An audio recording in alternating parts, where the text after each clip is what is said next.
Al-hikmatu tsaniyah min al-hikamil ataiyah. Qala al-imam al-arif billah Ahmad ibnu Athaillah rahimahullah wa nafa'ana bi ulumih. Iradatuka tajrida ma'a iqamatillahi iyyaka bil asbab minasyahwatil khafiyah. Wa iradatukal asbaba ma'a iqamatillahi iyyaka bit tajrid inhitatun anil himmatil aliyah. Hikmah yang kedua daripada al-hikam, berkata al-imam al-arif billah Ahmad bin Athaillah, bermula menghendakinya engkau akan tajrid serta menempatkan Allah akan engkau pada asbab, maka yang demikian itu merupakan keinginan jahat yang tersembunyi. Dan menghendaki engkau akan asbab serta menempatkan Allah akan engkau pada tajrid, itu merupakan penurunan daripada himmah yang tinggi. Nah, itulah hikmah yang kedua daripada Al-Hikam Ibnu Athaillah. Para muhibbin rahimakumullah, Allah subhanahu wa ta'ala berfirman dalam surat Az-Zariyat ayat 56, wa ma khalaqtul jinna wal insa illa liya'budun. Artinya, tidaklah aku menciptakan jin dan manusia melainkan untuk beribadah kepadaku. Ahli tafsir yang lain ada mengatakan melainkan untuk mengenalku. Jadi artinya bahwa kita ini dijadikan oleh Allah untuk beribadah. Untuk beribadah. Itulah tugas kita ada di muka bumi ini.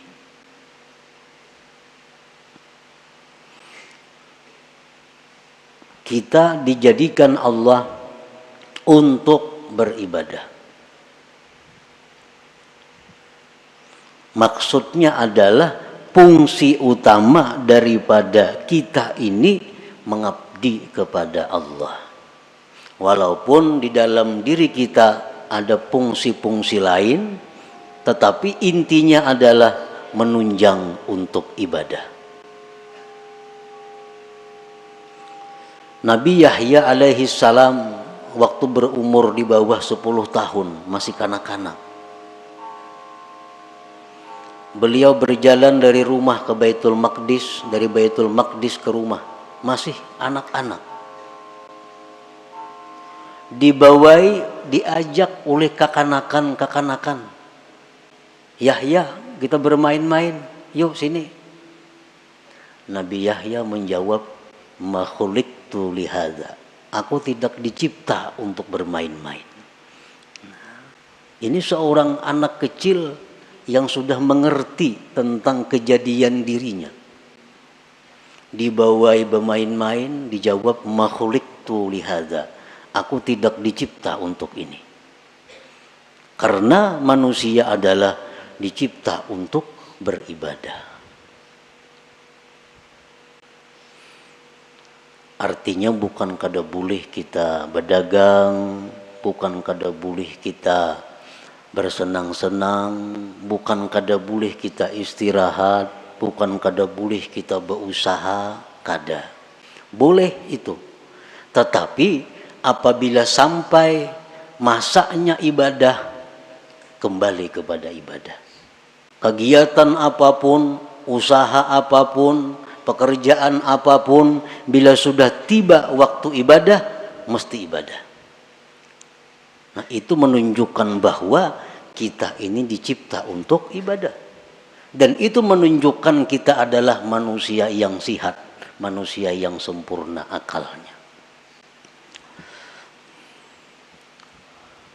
Artinya apabila kita ini asik bekerja, asik bermain, asik bersenang-senang, tanpa memperdulikan waktu ibadah, itu menunjukkan ada kesalahan di dalam jiwa kita.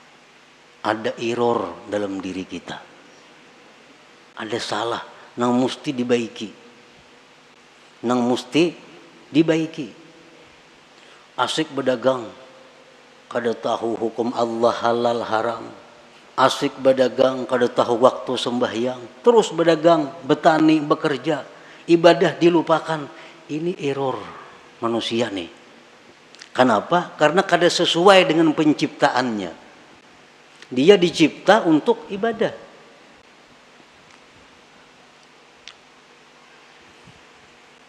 Pernah kita contohkan untuk lebih mudah mengerti dengan handphone,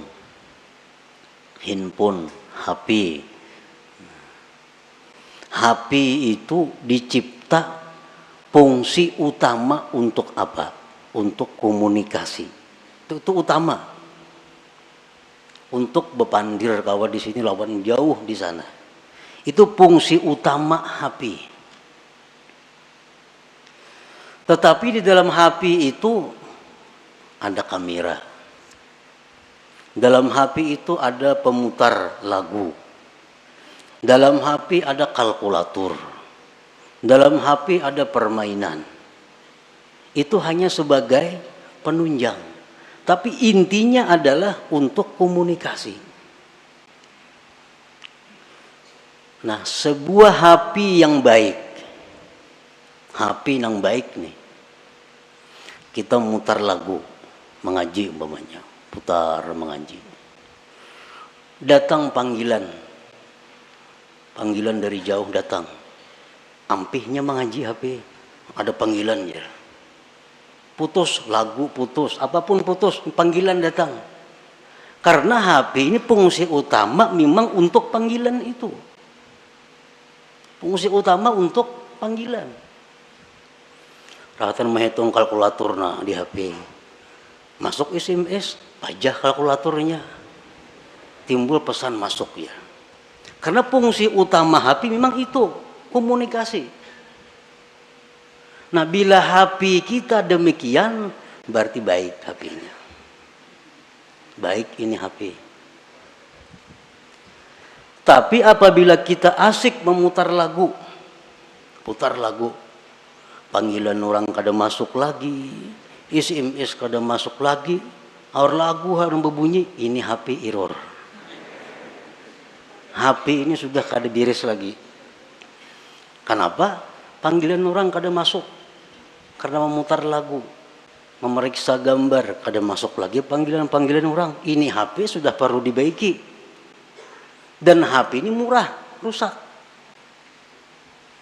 Murah nih HP. Bilang kada berharga lagi. Karena fungsi utamanya kada berfungsi.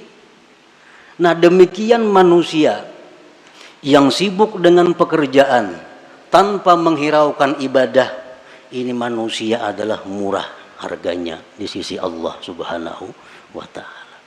Itu sekedar perbandingan fungsi kita diciptakan oleh Allah. Wa ma khalaqtul jinna wal insa illa liya'budun. Jadi kan bukan kada boleh kita bekerja, bercari, berkabun, boleh. Tapi ingat, kita dicipta untuk ibadah. Kita dicipta untuk ibadah. Kita dicipta untuk ibadah. Kita seringkali memikirkan perluasan usaha. Ada usaha ini tangkap dan menguntungkan. Ada usaha ini tangkap, ini menguntungkan. Ada usaha ini ambil, habis waktu untuk usaha. Tetapi untuk ibadah kita kadang-kadang mengadakan perluasan. Mulai umur 30 sampai 60, ini tutupang wirid, kada ada pertambahan, berkurang lagi.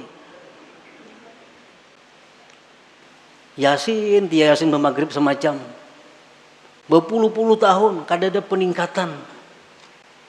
Tapi kalau usaha, bikin ini, ulah itu, tambah ini, macam-macam usaha. Selalu ditambah pemasukan. Tetapi pemasukan ibadah kita berkurang. Makin tua makin kurang, makin tua makin kurang. Nah ini error juga nih. Ini error juga.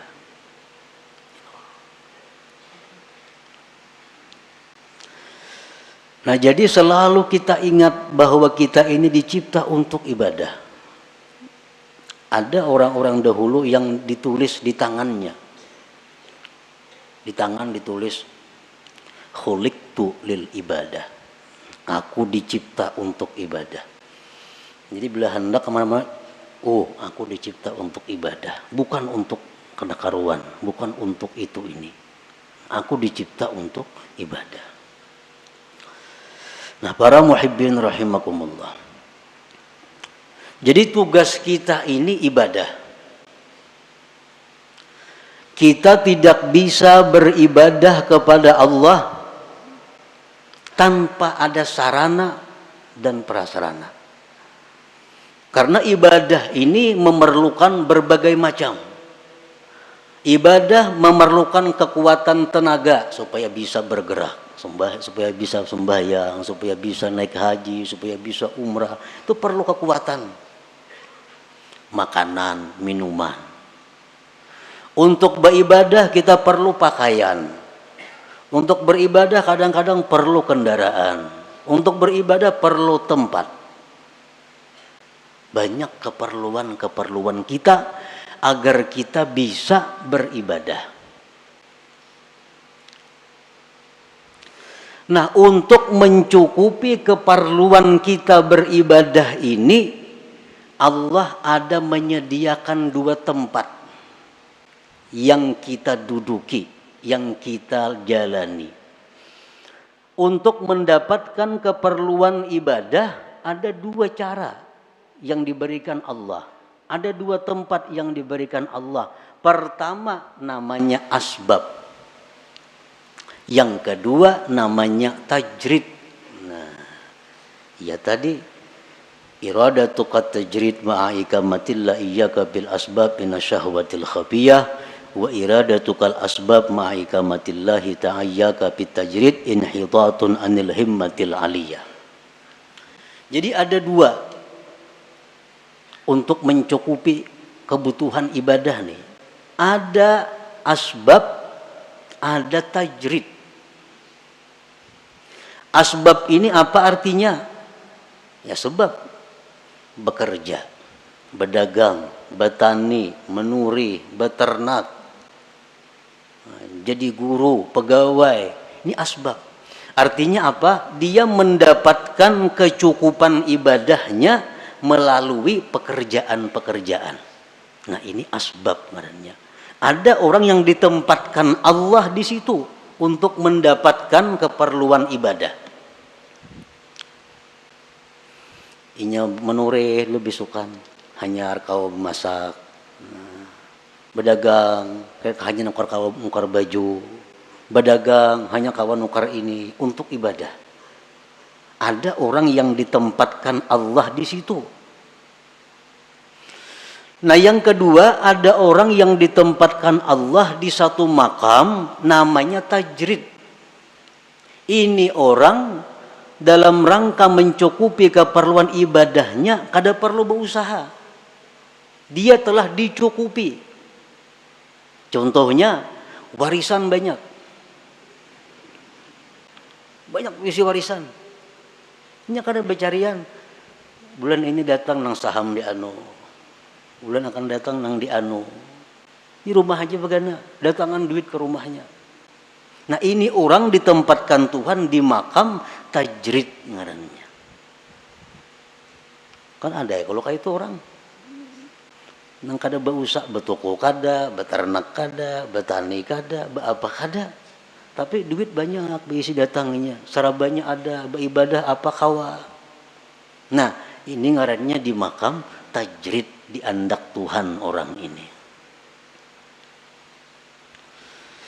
Nah para muhibbin rahimakumullah, apabila kita ditempatkan Tuhan di makam, di tempat yang namanya asbab. Nah, lalu kita hendak berpindah ke makam tajrid. Aku ampih dah berdagang, ampih bahuma, ampih menurih. Aku hendak beribadah aja lagi. Dagangan semuaan tutup, habis sudah lagi. Aku hendak beribadah. Duit hendak datang-datang, kada-kada terserah. Pokoknya aku beribadah. Nah, ini orang keinginannya jahat yang tersembunyi. Nah, ini orang ini ada kejahatan yang tersembunyi. Kenapa? Karena Tuhan menempatkannya di tempat namanya asbab. Hendak berpindah, hendak di rumah aja begana lagi, pasar kada turun lagi. Nah, ini orang ada syahwat khafiyah, ada keinginan jahat yang tersembunyi.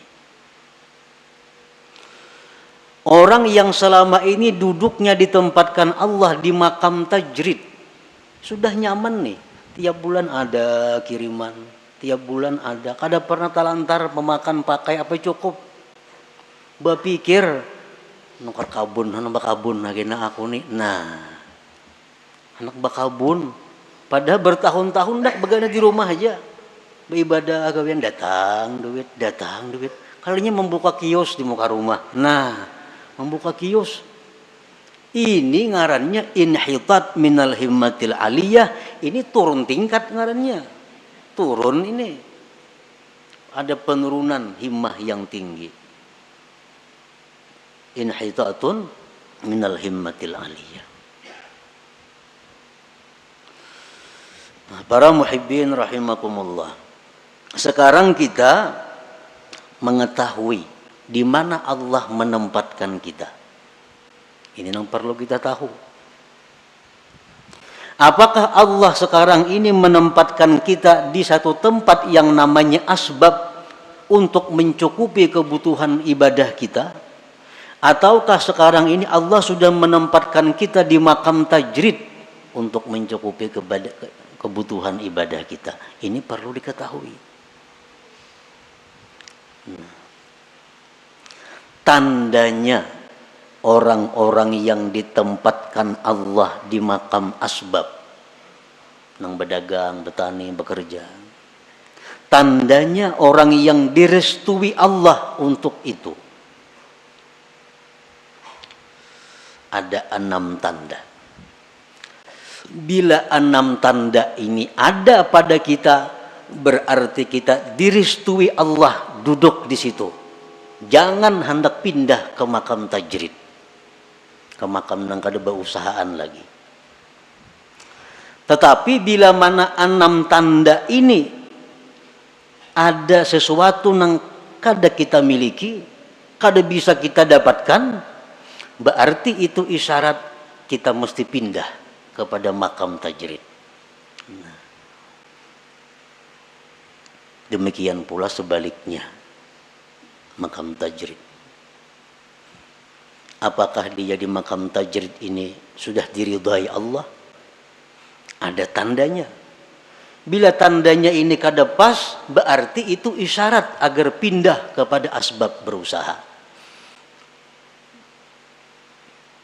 Nah, sekarang kita mengetahui apakah usaha kita ini diridhai Allah. Bila diridhai Allah, ini tarusakan aja berusaha. Jangan berampi-ampi sampai mati berusaha. Sampai mati.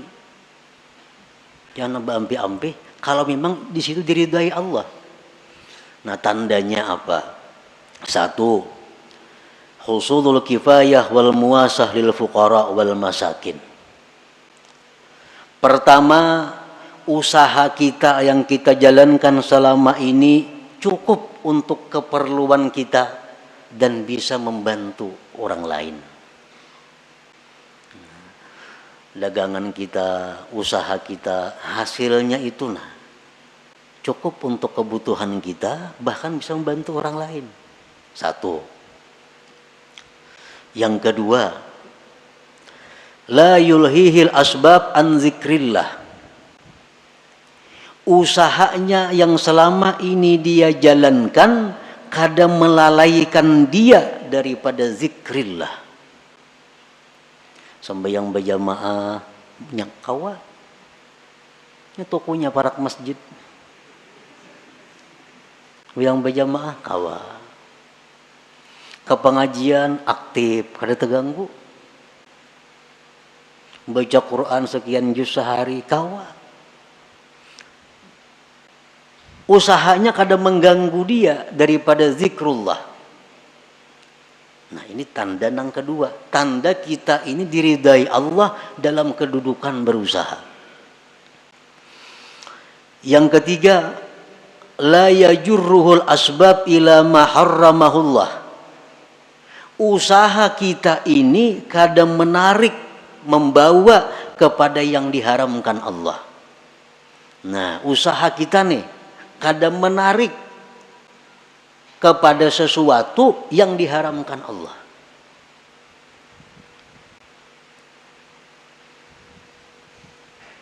Nah, kadang-kadang ada usaha itu yang bisa membawa kepada yang diharamkan Allah. Ini kadang usahanya ini murni, kadang membawa kepada yang diharamkan Allah. Satu contoh, sekarang ada usaha. Nah, kita kada kawa berusaha itu kalau kada membuka rekening di bank. Contohnya, karena perusahaan-perusahaan tuh nya kada hakun kita berkirim duit lawan sales, nya kada percaya. Jadi kita ini mesti maulah rekening maka di bank. Maka di bank nang berbunga banknya, lain bank nang kehendak kita, kada bank nang ditunjuk inya. Itu ada bunga dapat kaina kita dari simpanan kita, karena mulah rekening pasti ada menabung. Ada mau liur basi aja mulah rekening itu ada duitnya. Nah, hendak berusaha ini mesti membuka rekening di bank, maka bank ini riba. Mau kada mau riba.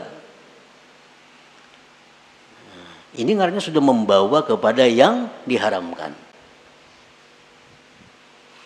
Nah, bila macam itu berarti usaha kita ini sudah kada diridai Allah. Nah, cari usaha lain nang kada menarik kita kepada yang diharamkan Allah. Banyak usaha lain nang kada menarik nang diharamkan tuh.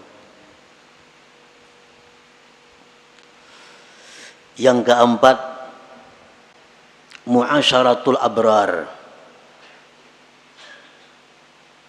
Dia berusaha tetapi sepergaulan dengan orang-orang baik. Usaha ini usaha orang baik-baik. Yang kelima, mujanabatul asrar. Dia menjauhi orang-orang jahat. Nya kawa usahanya itu kada berhubungan lawan orang-orang jahat. Ahli sugok, ahli mafia, ahli apanya kan kawa kada berhubungan dengan itu. Karena usahanya kada sangkut paut lawan bubuhan itu. Yang keenam, husulun niyatis salihah, adanya niat yang saleh. 6 perkara tuh. Bila selama ini usaha kita ada 6 perkara itu, berarti kita diridai Tuhan duduk di situ. Jangan berpindah-pindah. Baik berpindah usaha atau berpindah kepada kada berusaha. Jangan. Itu sudah alamat. Coba bayangkan, kita ada berisi usaha pemasukan nih. Cukup bahkan lebih. Ibadah sedikit pun kada terganggu, kada membawa kepada yang haram. Kakawanan orang yang baik-baik, orang yang jahat-jahat jauh. Niat yang baik ada, usaha apa lagi yang baik pada itu. Karena ini memang diridai Allah usahanya nih. Ukur aja usaha kita nih, pas kada itu.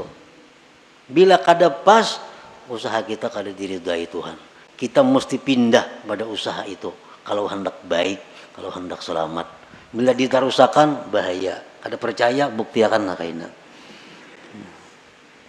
Buktiakan.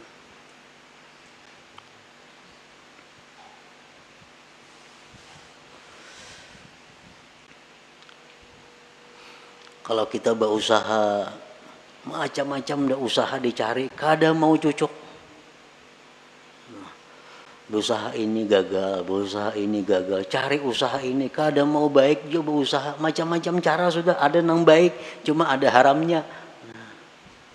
Ada nang baik, cuma di lingkungan orang-orang jahat. Ada nang baik usaha, cuma kada kawasan bahaya, ngeriput. Nah, bila macam itu kita harus pindah. Pindah ke mana? Pindah ke usaha nang baik. Bila kadada juga, pindah ke makam tajrid. Nah, pindah ke makam tajrid. Pindah ke makam tajrid lagi. Dan bila Allah memerintahkan kita ke makam tajrid, itu Allah bertanggung jawab. Ada pacang kelaparan kita ada pacang susah ada. Karena ini Allah yang memindahkan kita ke makam tajrid. Kalau kita berpindah seorang, nah itu bahaya. Bahaya. Para muhibbin rahimakumullah.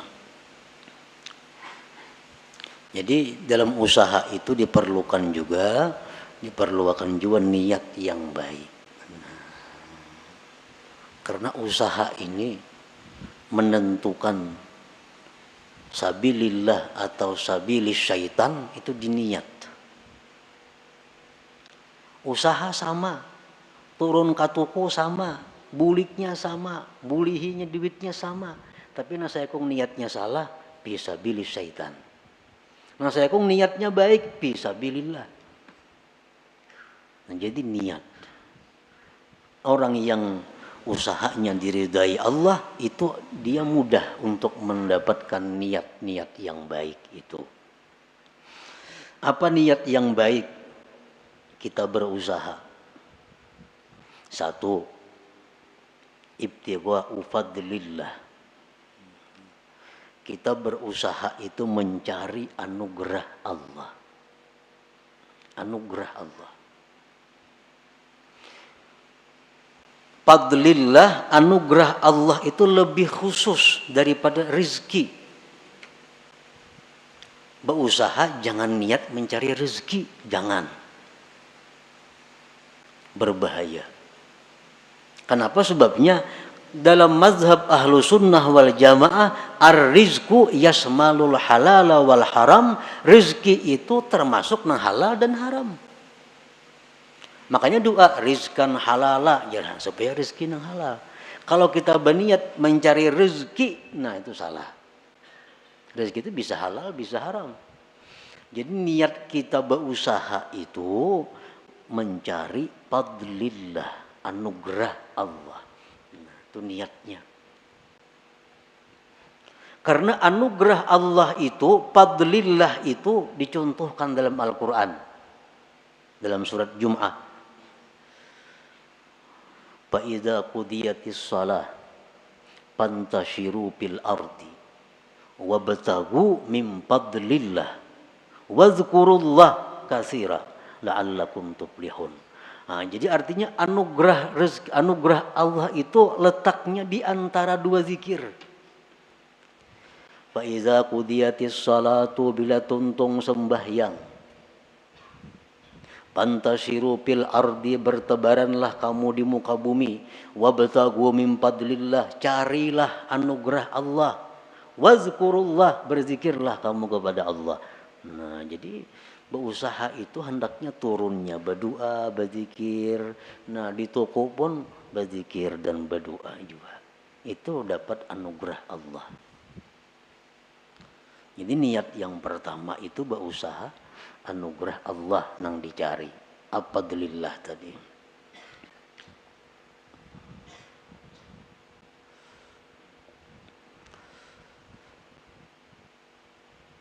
Nah, di antara niat berusaha, aunul muslim, menolong orang Islam. menolong orang Islam. Karena orang nang katuko datang itu orang nang perlu. Apalagi jual obat. Nah, berjual apa lagi? Orang-orang perlu. Jadi buka toko sahajaku menolongi kaum muslimin. Cuma harga jangan terlalu tinggi, kada menolongi ngarannya. Nang sadang-sadang aja harga. Ini menolongi niat nih. Orang berhutang dihutangi kan menolongi. Nah, niatnya menolongi orang muslim. Ini contoh-contoh usaha kita yang diridai Allah.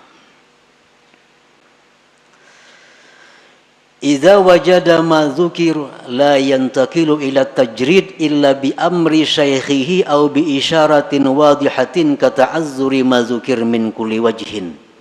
Apabila dia mendapatkan tanda-tanda yang disebutkan tadi, dia tidak boleh pindah ke makam tajrid kecuali perintah gurunya.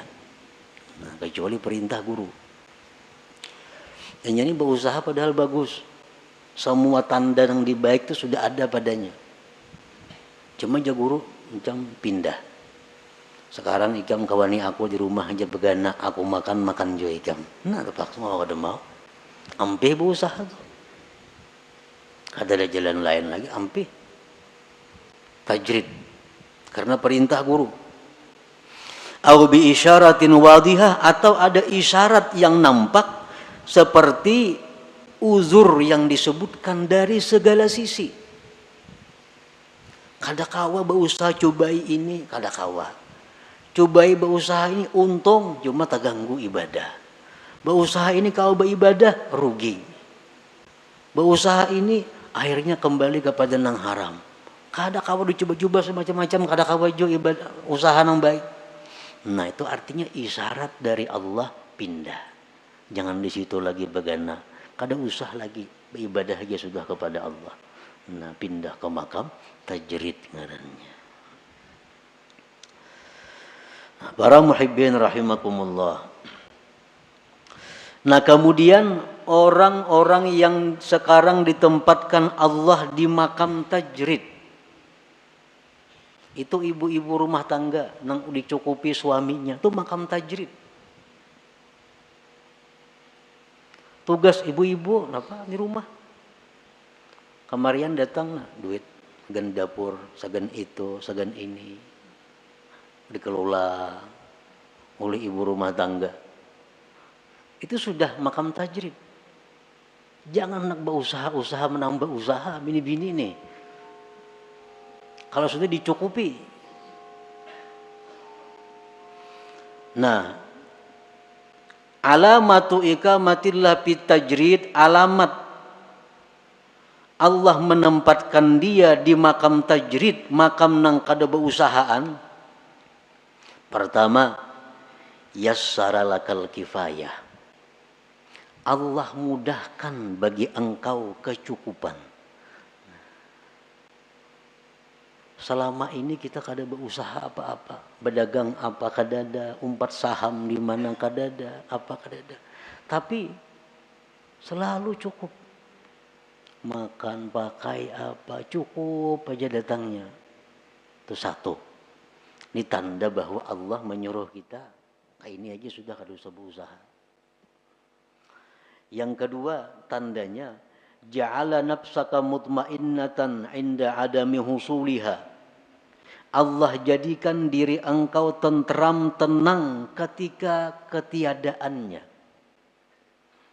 Kada ada duit, kada ada makanan, tenang, sabar, kada ada keluh kesah. Nah, Allah jadikan hatinya seperti itu. Yang ketiga, ada mutama lima fi aidin nas, tidak ada tamak kepada milik orang lain. Kada ada menghendaki ampun orang, kada ada hendak supaya diberi orang, kada ada hendak supaya diinjami orang, kada ada. Yang keempat, safa'u waqtika 'alal istighal bi ibadatillahi ta'ala, bersihnya waktu engkau sibuk dengan ibadah. Kita hari-hari ini sibuk waktu penuh dengan ibadah. belajar, mengajar, beribadah, zikir, Quran, apa habis sudah waktu beribadah. Ekonomi cukup. Mun rahatan kada cukup, hati kada gelisah juga, tenang. Ini artinya kita direstui Allah demikian. Jangan hendak sedikit pun membuka usaha. Jangan hendak sedikit pun bersaham di situ di mana-mana. Ini sudah tenang, Allah sudah meridai, merestui kita duduk di situ.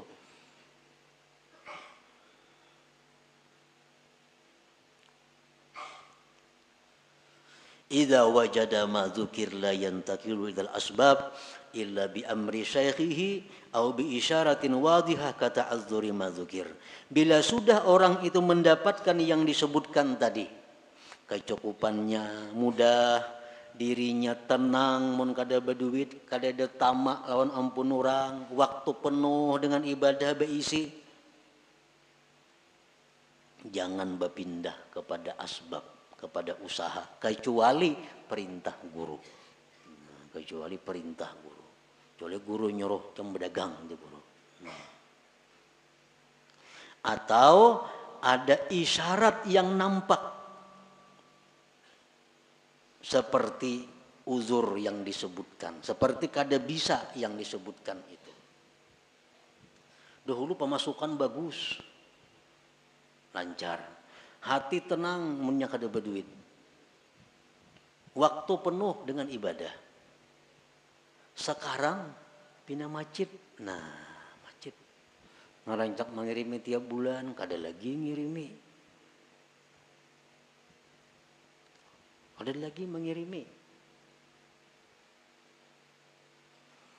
kada berduit, ada gelisah. Ada gelisah. Ini artinya isyarat bahwa Allah menyuruh kita buka usaha. Buka usaha. Ini diridai Tuhan nih berusaha nih. Kenapa? Karena jalan keuangan yang selama ini bagus, lancar, macet.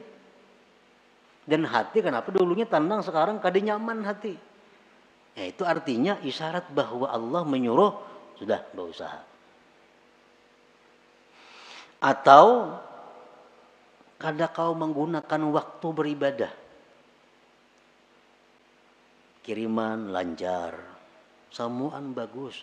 Cuma sekarang malas beribadah. Melihat TV seharian ke-7. Kada kau beribadah, kada tahu buka-buka lagi hati hendak beribadah, membaca Quran. Kayaknya turun ke warung duduk di warung betang harianan. Ngopi di warung duduk. Dahulu berapa ibadah. Sekarang hati terganti dengan demikian. Ini tanda Allah menyuruh dah berusaha aja supaya ada kesibukan, timbang melihat TV, tentang nyambati orang di warung di gardu, baik berusaha. Au bi isyaratin wadihatin kata azzuri mazukir. Jadi itulah sekilas tentang pengertian apa yang dikehendaki oleh Imam Ahmad ibni Athaillah. Iradatu kat tajrid ma'ikamatillah iyyaka fil asbab minasyahwatil khafiyah, menghendakinya engkau akan tajrid padahal Allah menempatkan engkau pada asbab, maka itu adalah merupakan keinginan jahat yang tersembunyi. Dan menghendakinya engkau akan asbab padahal Allah menempatkan engkau di makam tajrid, itu berarti turun tingkat, turun daripada himmah yang tinggi. Jadi artinya kita supaya mengoreksi diri kita untuk bisa mengikuti petunjuk hikmah ini. Ilmu ini sama dengan senjata. Ilmu senjata macam-macam, senapang, pistol, karis, pedang, mandau apa. Ilmu kayak itu juga. Jadi ilmu ini, yaitu kita dapat ilmu, dapat pistol artinya. Cuma pistol mungkin dipakai segenapa. Bisi pedang di rumah, bisi tumbak, bisi karis, hibak rumah, wan senjata, memainakan kada bisa segenapa. Hibak rumah wan senjata. Ilmu itu bermanfaat di waktu kita berhadapan dengan masalah. Kita bicara sabar nyaman, Mbah Garing ketahuan sabar kada.